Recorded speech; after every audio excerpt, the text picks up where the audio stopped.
A'udzu billahi minasyaitonir rajim. Bismillahirrahmanirrahim.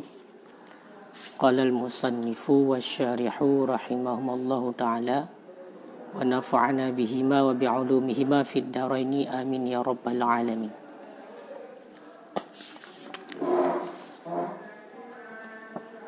Bismillahirrahmanirrahim. Dengan nama Allah yang Maha Pengasih lagi Maha Penyayang. Alhamdulillahi rabbil alamin. Semua pujian itu milik Allah, Tuhan semesta alam. Wal aqibatu lil muttaqin, dan semua akibat-akibat yang baik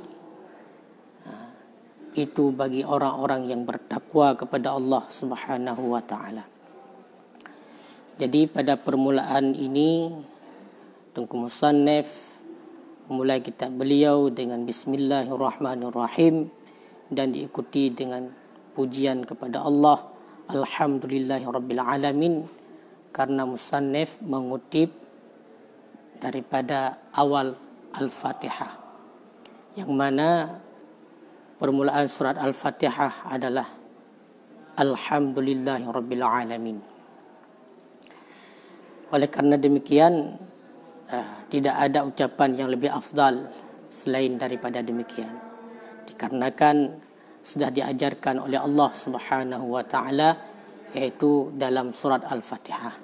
Karena demikian musannif memilihkan memulai kitab beliau dengan Bismillahirrahmanirrahim, Alhamdulillahirabbil alamin. Wal aqibatu lil muttaqin, dan semua akibat yang baik yang terpuji itu dimiliki oleh orang-orang yang bertakwa kepada Allah. Walidza yufassiru bil jannah was sa'adah as-sarmadiyah.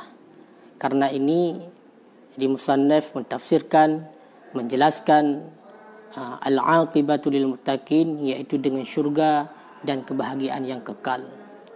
Maknanya akibah bagi orang yang takwa adalah yaitulah syurga, kebahagiaan yang abadi. Itulah hanya milik bagi orang yang bertakwa kepada Allah Subhanahu wa taala. Fahasiluhu annal fawda bis sa'adah abdaniyah fil aqbi muqtasun lil muttaqin.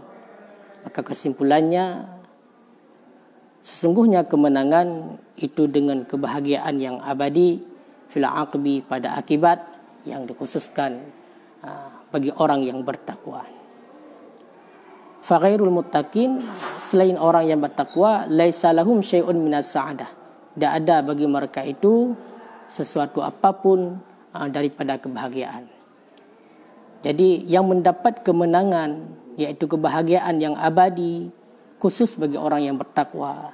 Sedangkan selain daripada orang yang bertakwa, mereka itu tidak mendapat apapun daripada kebahagiaan.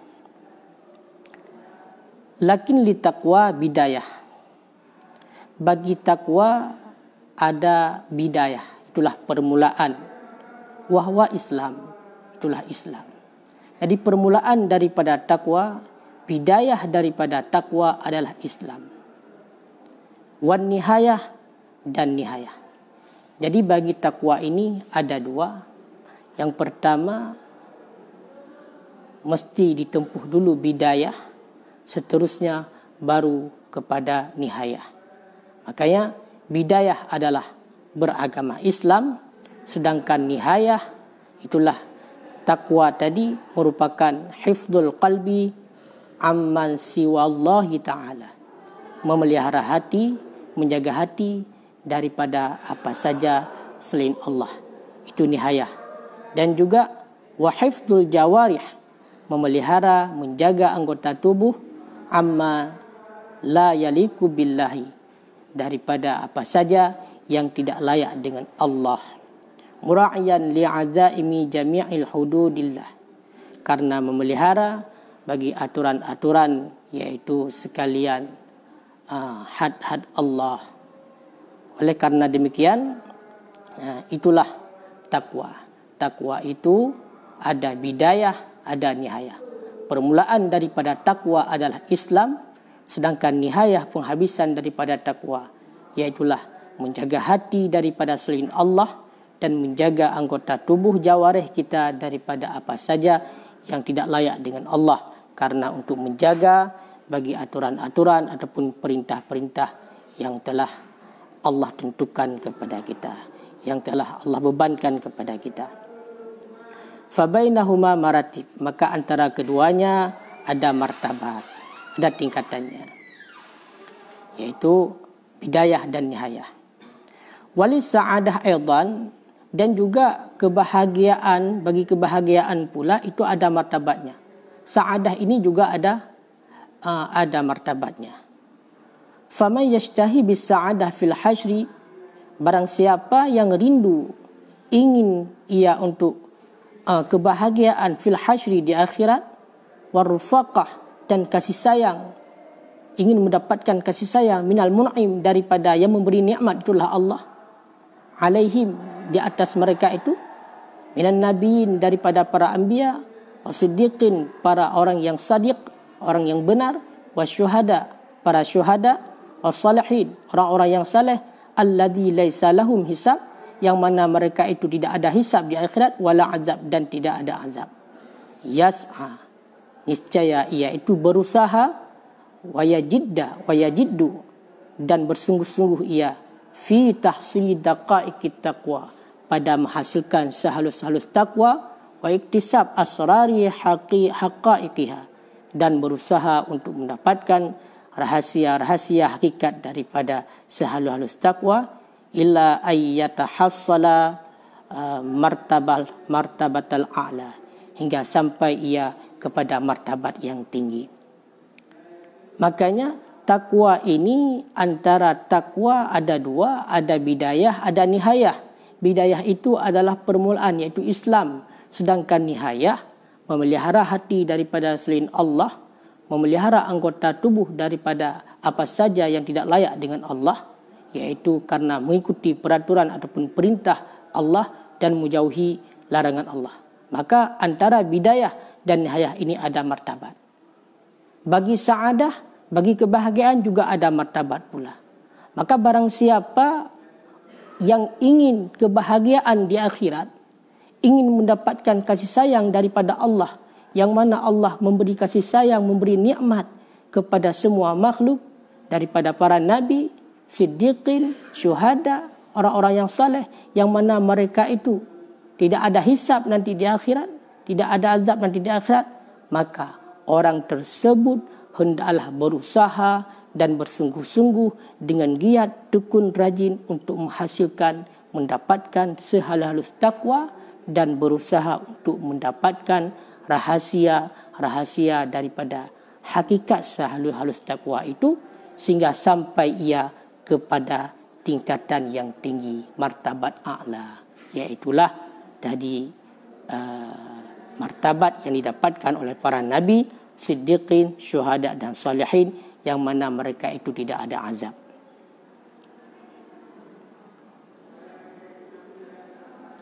Wa man yarda bi mutlaqid dukur walau ba'da ta'zib, dan barang siapa yang ridha dengan mutlak masuk walaupun sesudah azab dan sesudah uqubah nariyah, sesudah siksa neraka, wa atabah ilahiyah, dan sesudah peringatan adapun teguran daripada Allah, wa huwa fi khatri zawalil iman, dan padahal dianya itu dalam bahaya hilang keimanannya, yaktafi bi adna bin taqwa, niscaya memada ia dengan sebawah-bawah takwa, wa huwa al imanul mujarrad, yaitu iman semata-mata. Jadi orang yang kedua, barang siapa yang dia itu ridha dengan semata-mata masuk dalam syurga walaupun dia itu sesudah diazab, dia itu rela masuk dalam syurga walaupun sesudah diikab, disiksa di dalam neraka, walaupun sesudah dihina, dicaci, ditegur oleh Allah Subhanahu wa taala itu dimasukkan dalam neraka, yang padahal keinginan yang demikian, ridha yang demikian, berarti menyerahkan semua urusan itu, tidak mau tahu apakah dia itu dalam syurga, dalam neraka, padahal dia itu dalam tergolong ke dalam bahaya hilang keimanan, maka orang itu memada saja, yaitu dengan sebawah-bawah daripada takwa. Itulah takwa yang paling rendah tadi, Islam, bidayah. Makanya setiap orang Islam akan dimasukkan dalam syurga oleh Allah meskipun sesudah merasakan azab di neraka, yaitu sesudah mendapatkan siksa atas segala perbuatan dosa yang telah dia lakukan. Yaitu seadna-adna takwa adalah iman. Jadi kalau sudah ada iman di dalam hati kita, maka insya-Allah kita akan dimasukkan dalam syurga meskipun terlebih dahulu Allah mengadabkan kita, memasukkan kita ke neraka. Jadi oleh karena demikian, maka tingkatkanlah ketakwaan kita kepada Allah. Karena untuk mendapatkan kebahagiaan di akhirat, untuk mendapatkan kasih sayang Allah, yang mana Allah memberi nikmat kepada kita makhluk, memberi nikmat kepada para nabi, kepada para aulia, syuhada, salihin, yang mana mereka itu tidak ada azab di akhirat, maka kita hendak bersungguh-sungguh untuk sampai kepada tingkatan takwa yang paling tinggi, dapat merasakan hakikat daripada sahalalus takwa, maka kita akan mendapatkan kasih sayang Allah.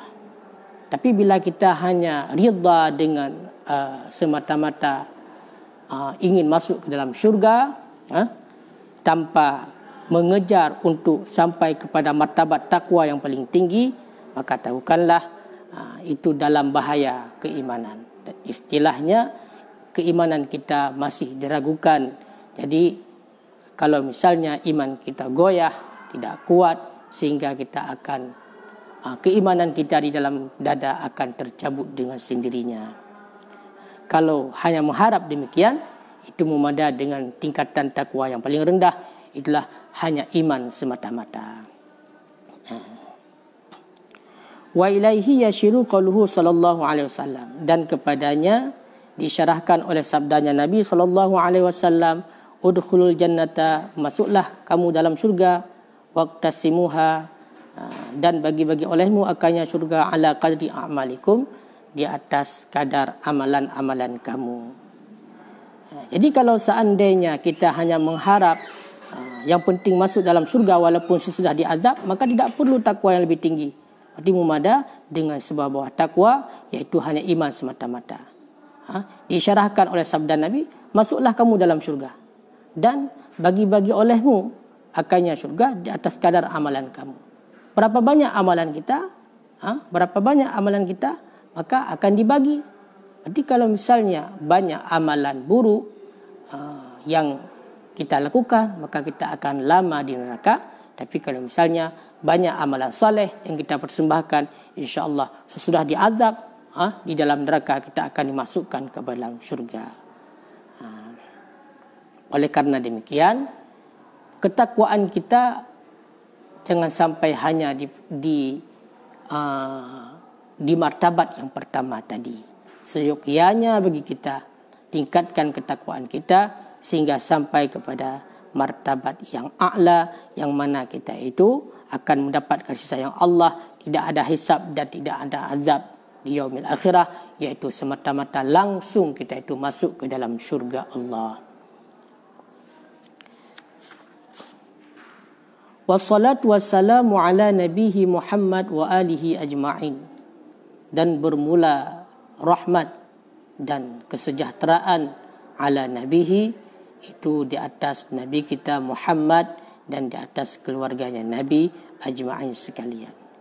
Jadi rahmat dan keselamatan kita limpahkan di atas Nabi kita, Nabi Allah yaitu Muhammad, dan keluarganya Nabi ajma'in sekalian semuanya. Jadi Tuku Musannif di sini melanjutkan sesudah memulai kitab beliau dengan alhamdulillah, bismillahirrahmanirrahim, alhamdulillah, karena mengutip ataupun mengambil daripada awal surat Al-Fatihah. Lalu beliau bersalawat kepada Nabi, mengucapkan wassalatu wassalamu ala nabihi Muhammad wa alihi ajma'in.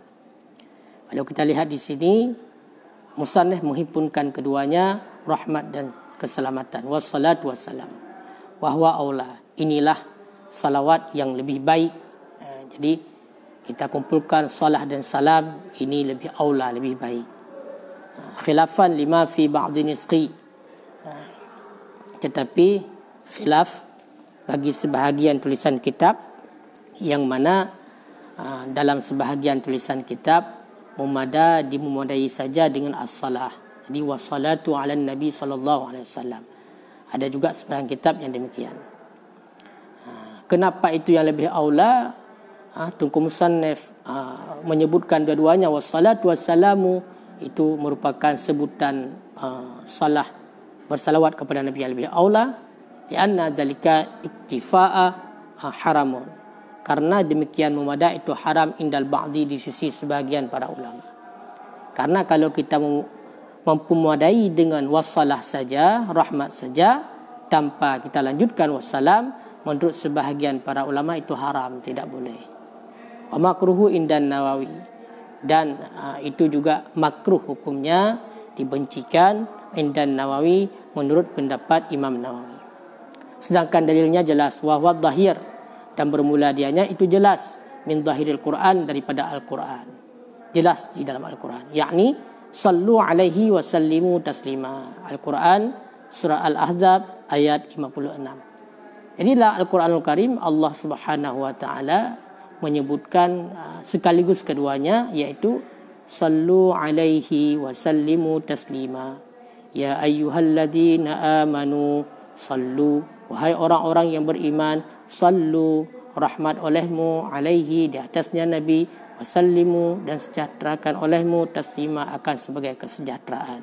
Jadi jelas dalilnya dalam Al-Quran, Allah menyebutkan keduanya, sallu wasallimu. Makanya di sini musannif menyebutkan keduanya, wassalatu wassalamu, itu sebutan yang aula. Walaupun di dalam kitab yang lain ada cuma disebutkan wassalatu. Jadi menurut sebahagian para ulama, kalau kita memadai dengan as-salatu itu hukumnya haram. Tapi menurut Imam Nawawi hukumnya makruh.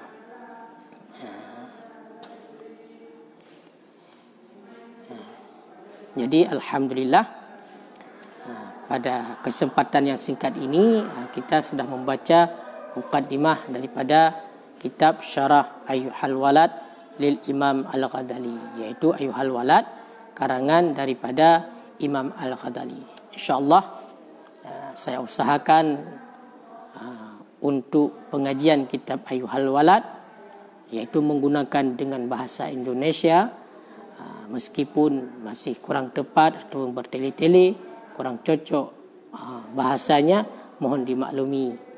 Jadi insyaAllah kita usahakan sesuai dengan permintaan dari pendengar-pendengar di YouTube ataupun di Facebook. Jadi kita umumkan bahasa agar semua orang mengerti. InsyaAllah kitab ini akan menjadi pedoman untuk kita hidup untuk lebih baik. Kenapa? Karena juga ini merupakan nasihat Imam Ghazali, mutiara-mutiara yang diberikan oleh Imam Ghazali kepada murid tauladan beliau, yang mana Imam Ghazali merupakan hujjatul Islam. Maka tunggulah ataupun nantikan video selanjutnya tentang pengajian kitab Syarah Ayyuhal Walad. Untuk hari ini, hadanallahu wa iyyakum ajma'in. Assalamualaikum warahmatullahi wabarakatuh.